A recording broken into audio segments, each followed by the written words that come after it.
Programa Bochicho com Rita Rossato. Um oferecimento. Grupo Mediclean. Assessoria em Medicina e Segurança do Trabalho. Audibel. Aparelhos auditivos e CPAP. Café Labareda. Seu dia pode ser melhor. Seu café também. Tapecouro. 21 anos de tradição em tapetes. Lateria de Ofélia. Gelato todo dia. Pra todo dia ser feliz.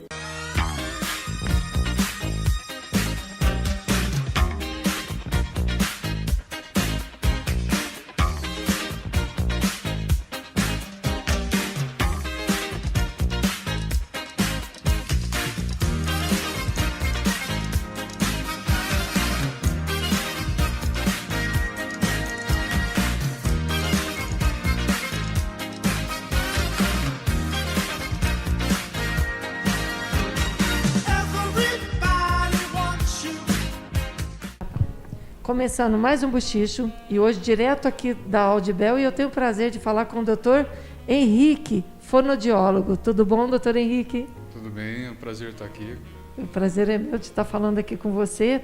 E hoje a gente vai abordar um assunto tão comentado que é a respiração, né? Você pode falar um pouquinho para nós, incluindo assim a apneia, que é também tão discutido, né? Sim, a questão da parte respiratória, acredito que até por conta da pandemia, né, do Covid-19, meio que o assunto está sendo bastante discutido.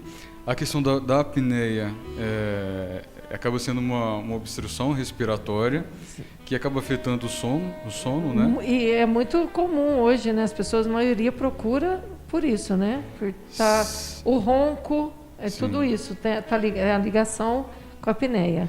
Sim, geralmente o paciente ele começa a procurar ajuda quando ele começa a perceber o cansaço durante o dia, o ronco, e geralmente quem indica ou percebe vai ser a esposa ou o parceiro, com certeza. Porque identifica o momento que a pessoa para de respirar, né, durante esse período de ronco durante a noite. Sim. E a pessoa começa a ficar preocupada, achar que a pessoa não vai voltar dessa parada respiratória. E aí quando vai procurar, aí vai fazer o exame de polissonografia, para passar pelo especialista para poder ter o diagnóstico. Sim, no caso, igual você falou, quando é a apneia, é a hora que para a respiração e volta. Né? Isso. E deixa eu te fazer mais uma pergunta.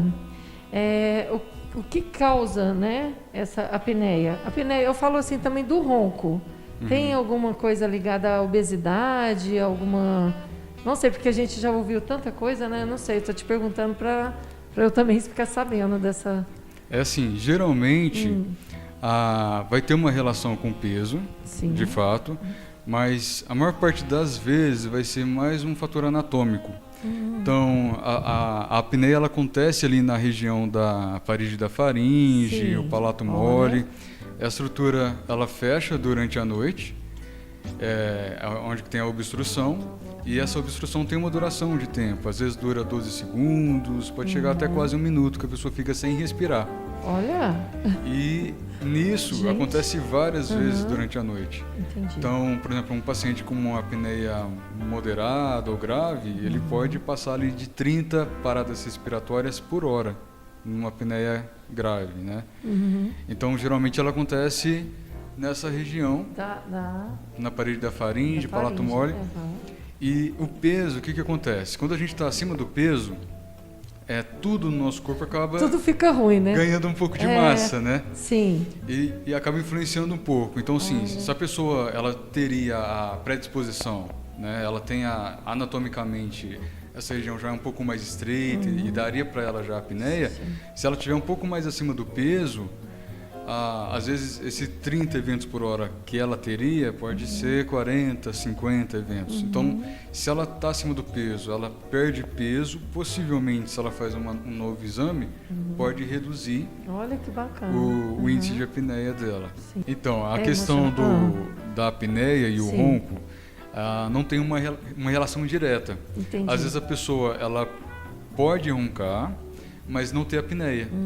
E às vezes a pessoa pode ter a apneia e não necessariamente o ronco. Mas assim, o ronco ele é um indicativo às vezes de obstrução. A pessoa está com uma respiração um pouco mais dificultosa E essa obstrução da passagem de ar é quando faz o barulho do ronco. A apneia em si é justamente a pausa do ronco, é quando a pessoa para de respirar. Essa é a que é a obstrutiva, né? Que o paciente para de respirar completamente. Entendi. Geralmente, quando começa a tratar, né, por exemplo, um tratamento com CPAP... Isso, a gente podia falar um pouquinho, né, do CPAP, né? Que tem um aparelhinho aqui. Sim. Já que você tocou no assunto, vamos falar um pouquinho também. Né? O tratamento para uma apneia moderada grave, geralmente vai dependendo pela indicação médica, pode ser o CPAP, às vezes um quadro mais grave, dificilmente, mas pode acontecer de ser o BiPAP. O CPAP, ele vai identificar o momento que o paciente tem a obstrução, que essa região fecha, e ele vai mandar um fluxo de ar específico para aquele momento, para não deixar o paciente parar de respirar. Então ele vai oscilando durante a noite. Claro que assim, depende do tipo de tratamento, né? Sim. Tem um CPAP que vai às vezes ser pressão fixa, que ele manda um fluxo de ar contínuo, mas geralmente o papel dele é identificar essa obstrução e não deixar o paciente parar de respirar. Que interessante. Então tem cura. Tem cura. Tem tratamento, né? Tem né? tratamento tem a parte cirúrgica, inclusive. Tá. Tem a parte cirúrgica, tem a parte que entra na odonto, que aí geralmente é para um quadro ali de uma apneia leve, moderada. O uso do CPAP geralmente é indicado quando é um quadro moderado a grave. E tem a cirurgia também para uma apneia grave. Mas geralmente a indicação de cirurgia é um pouco mais reduzida. Certo. O CPAP hoje é considerado o padrão ouro para o tratamento, porque ele funciona igual ao uso de um óculos. Que Colocou, legal. tem de resolver de imediato. Você pode explicar como usa o CPAP? É assim... Fiquei curiosa agora. Geralmente o paciente chega para a gente com um exame, né, de polissonografia. E pelo exame, ele vai dar, digamos assim, a quantidade de eventos que acontece. Por exemplo, assim, 30 eventos por hora de apneia obstrutiva. O CPAP, praticamente quase todos eles vão ter uma forma de registro. Então, eles vão registrar as paradas respiratórias, que são as apneias, o tipo de apneia, se é obstrutiva, se é central. Entendi. E ele vai me dar um relatório. Para depois fazer um tratamento específico. Esse já é o tratamento. Porque é por esse relatório dele que eu vou ver se está sendo eficiente ou não. Olha, doutor Henrique, explica para a gente aqui qual que é a diferença do CPAP para o BiPAP. Então, o CPAP, ele vai mandar um fluxo de ar contínuo. E ele é só um fluxo. Um fluxo de ar contínuo. Ele vai oscilar, mas é um fluxo só. Já o BiPAP, ele tem o fluxo de inspiração e expiração. Então ele meio que vai fazer o processo de respiração para o paciente. Então geralmente o BiPAP ele vai ser indicado para um quadro mais grave. Mais grave. Hospitalar, geralmente, quando o paciente ele tem algum tipo de uma limitação respiratória, né? Às vezes um quadro de pneumonia, algo assim que às vezes pode comprometer a parte respiratória dele. Sim. E entendi. Agora, vamos falar um pouquinho mais daquela que a gente começou a falar da pandemia, né? Sim. Que hoje vai direto na respiração. Assim, as pessoas têm medo de hoje cair num hospital e ser entubado, né? Que é justamente o que a gente está conversando sobre.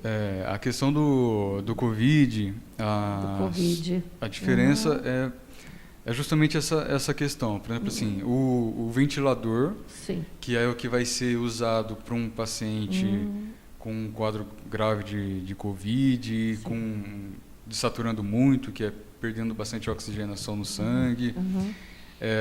Aí vai ser o ventilador e, geralmente, para um caso hospitalar também grave, o uso do BiPAP. E o CPAP já entra para um quadro um pouquinho mais leve, digamos assim, que é um tratamento para a apneia do sono. Às vezes, como um suporte respiratório, ele pode ser usado para terapia respiratória. Então, assim, por exemplo, um paciente que ele estava internado no hospital, estava com um quadro um pouquinho delicado, melhorou. Aí o médico vai dar alta para ele ir para casa. mas ainda tem um risco dele de saturar um pouco, de perder a oxigenação. Uhum. Aí o médico geralmente pode indicar o uso do CPAP como um suporte respiratório. Nossa, porque a respiração é tudo, né? Sim. Afeta a memória, inclusive. Sim. Ah, tá. Porque não vai oxigênio para o cérebro. Sim, tem duas partes do corpo que sofrem muito se tiver uma apneia grave, por exemplo, ou desaturando. Coração e o cérebro. Acredito que sim, são os mais afetados. Olha. Memória está relacionado. Sim, por exemplo, em caso de uma apneia grave, é muito comum, às vezes, desencadear arritmia cardíaca, o AVC está associado, o próprio derrame, e até diabetes, que teoricamente, assim, não teria tanta relação, está relacionado com a apneia também, a apneia grave. Doutor Henrique, foi muito bom falar com você. Prazer, e está chegando, infelizmente, muito bacana, que foi bem esclarecedor tudo. Tá? E fala para nós da Audibel, pode passar o endereço para dar Audibel, tudo. Eu atendo aqui na Audibel Franca, o endereço é Rua José Salomone, 226, Parque das Acácias, né? E a gente está sempre disposto ao melhor atendimento aos nossos pacientes. Sim. Muito obrigado, que você parece assim, muito suave, né? A gente está conversando. Obrigado. E é muito bacana.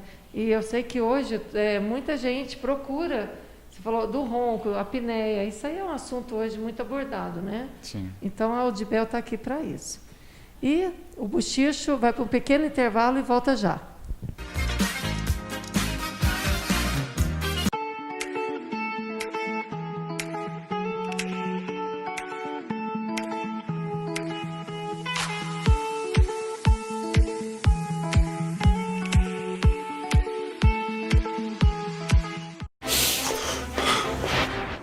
Meu nome é Álvaro e eu uso aparelho auditivo.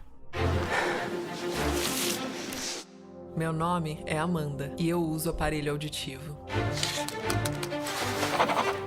Meu nome é Ricardo e eu uso aparelho auditivo. Coragem, atitude e orgulho de viver bem. Audibel, há mais de 35 anos oferecendo carinho, atenção e a mais alta tecnologia. Audibel, ouvir bem é viver bem.